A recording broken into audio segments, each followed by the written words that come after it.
आज चुनाव प्रचार का आखिरी दिन है।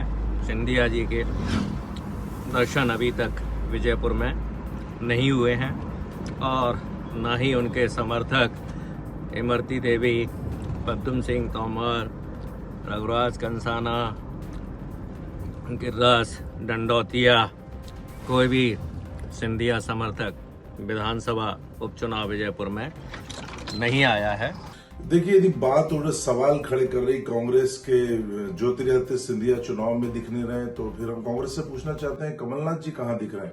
कमलनाथ जी तो स्टार प्रचारक थे, उनकी तो सभाएं भी तय हो गई थी विजयपुर और बुधरी में, कहीं नजर नहीं आ रहे। देश के नेता हैं, मध्य प्रदेश छोड़ो, देश के चुनाव महाराष्ट्र, झारखंड सब दूर चुनाव चल रहे, कहीं भी नजर नहीं आ रहे। तो सुना आपने, मध्य प्रदेश के दो बड़े नेता कमलनाथ और ज्योतिरादित्य सिंधिया मध्य प्रदेश की 2 सीटों पर हो रहे उपचुनाव के प्रचार के फ्रेम से आखिर क्यों गायब रहे। इसका सवाल खुद बीजेपी और कांग्रेस के नेता एक दूसरे से पूछ रहे हैं, लेकिन इसके पीछे की वजह क्या है वो आप जान लीजिए। नमस्कार, मैं हूं अनुराग श्रीवास्तव और आप देख रहे हैं लोकमत हिंदी। मध्य प्रदेश की 2 विधानसभा सीटों पर उपचुनाव हो रहा है। चुनावी शोर थम चुका है। नेताओं ने चुनाव प्रचार कर अपने पक्ष में माहौल बनाने का काम किया है, लेकिन मध्य प्रदेश के श्योपुर जिले के विजयपुर विधानसभा सीट पर और मध्य प्रदेश के सीहोर जिले के बुधनी विधानसभा सीट पर हो रहे उपचुनाव में बीजेपी और कांग्रेस के 2 बड़े चेहरे प्रचार से गायब रहे और इसको लेकर चर्चा तेज है कि आखिर इन नेताओं ने अपनी ही पार्टी के प्रत्याशियों से आखिर प्रचार में दूरी क्यों बनाई। इसकी वजह हम आपको बताएंगे। मध्य प्रदेश के 2 बड़े नेता ज्योतिरादित्य सिंधिया केंद्र सरकार में मंत्री हैं और चंबल में, ग्वालियर चंबल के एक बड़े नेता के रूप में पहचाने जाते हैं। जब तक कांग्रेस में रहे तब तक ग्वालियर चंबल में सिंधिया कांग्रेस के नाम से पहचानी जाती थी और अब ज्योतिरादित्य सिंधिया बीजेपी में हैं और बीजेपी में ग्वालियर चंबल के बड़े नेता हैं।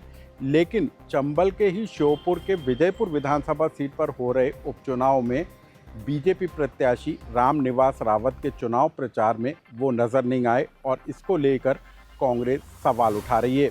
लेकिन इसके पीछे की वजह क्या है, इसको समझ लीजिए। दरअसल ज्योतिरादित्य सिंधिया जब कांग्रेस छोड़कर दल बदलकर बीजेपी में शामिल हुए, तब उनके साथ उनके समर्थकों की एक बड़ी फौज बीजेपी में आ गई। उस समय रामनिवास रावत, जो कि मौजूदा बीजेपी के प्रत्याशी हैं, वो सिंधिया खेमे से आते थे, उनके नज़दीकी माने जाते थे और तब रामनिवास रावत ने कमलनाथ का साथ छोड़कर सिंधिया का साथ नहीं दिया। तब रामनिवास रावत मध्य प्रदेश कांग्रेस कमेटी में प्रदेश अध्यक्ष के तौर पर काम कर रहे थे। 2023 का विधानसभा चुनाव हुआ, तब रामनिवास रावत कांग्रेस के टिकट पर चुनाव लड़े और जीते भी। लेकिन 2024 आने के बाद रामनिवास रावत का भी मन बदला और वो कांग्रेस छोड़कर बीजेपी में शामिल हो गए। इसी वजह से विजयपुर विधानसभा सीट पर उपचुनाव हो रहा है।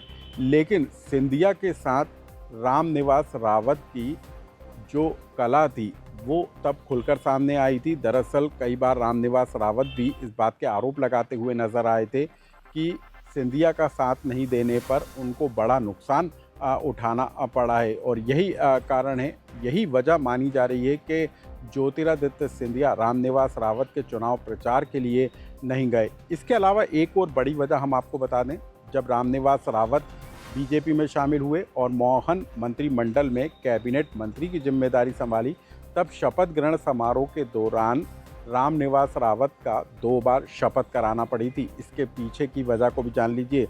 दरअसल रामनिवास रावत का शपथ कार्यक्रम हुआ, तब रामनिवास रावत ने राज्य मंत्री के तौर पर शपथ ली, लेकिन ये माना गया कि ज्योतिरादित्य सिंधिया का कहीं दबाव था, इसी वजह से रामनिवास रावत को राज्य मंत्री के पद पर शपथ दिलाई गई। लेकिन जब मामला बढ़ा तब दोबारा रामनिवास रावत की शपथ हुई और उन्होंने कैबिनेट मंत्री के तौर पर, राज्य के मंत्री के तौर पर शपथ ली।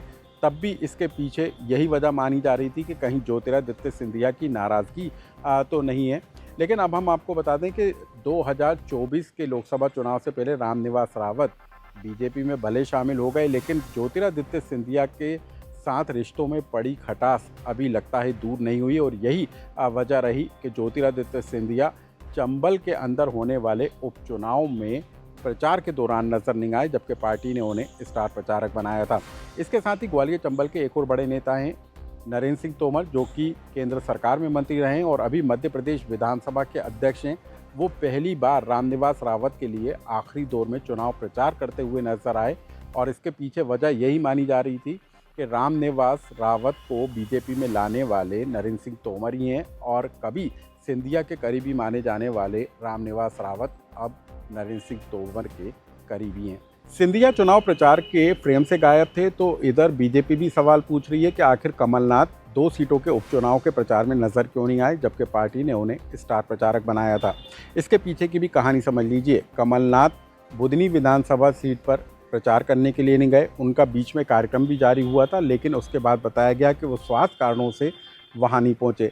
अब हम आपको बता दें कि बुधनी विधानसभा सीट पर कांग्रेस पार्टी ने दिग्विजय सिंह के करीबी राजकुमार पटेल को प्रत्याशी बनाया है।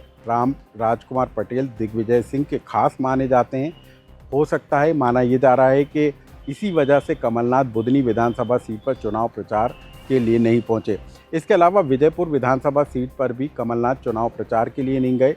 उस समय रामनिवास रावत, जो कि कमलनाथ के साथ प्रदेश कार्यकारी अध्यक्ष की भूमिका निभा रहे थे, वो बीजेपी से प्रत्याशी हैं। और जीतू पटवारी ने, कांग्रेस पार्टी ने यहाँ से मुकेश मल्होत्रा को प्रत्याशी बनाया है। और शायद यही एक वजह मानी जा रही है कि जीतू पटवारी के वहाँ पर ज़्यादा एक्टिव होने के कारण कमलनाथ ने वहाँ पर भी दूरी बनाई। हालांकि पार्टी ने इस मामले में सफाई जारी की है कि स्वास्थ्य कारणों से कमलनाथ यहाँ पर नज़र नहीं आए। हालांकि हम आपको बता दें कि कमलनाथ इन उपचुनावों को लेकर सोशल मीडिया पर एक्टिव जरूर नज़र आए हैं। और एक दिन पहले जो विजयपुर विधानसभा सीट पर कुछ लोगों के द्वारा लोगों को डराया गया, धमकाया गया, हमला किया गया, उसको लेकर कमलनाथ ने सोशल मीडिया पर निंदा जारी की है। तो 2 बड़े नेता मध्य प्रदेश के, कमलनाथ और सिंधिया, उपचुनावों के प्रचार से आखिर क्यों दूर रहे, ये हमने आपको बताने की कोशिश की। और इसी से जुड़ा यदि आपका कोई सुझाव या कमेंट्स हो तो हमें कमेंट्स बॉक्स में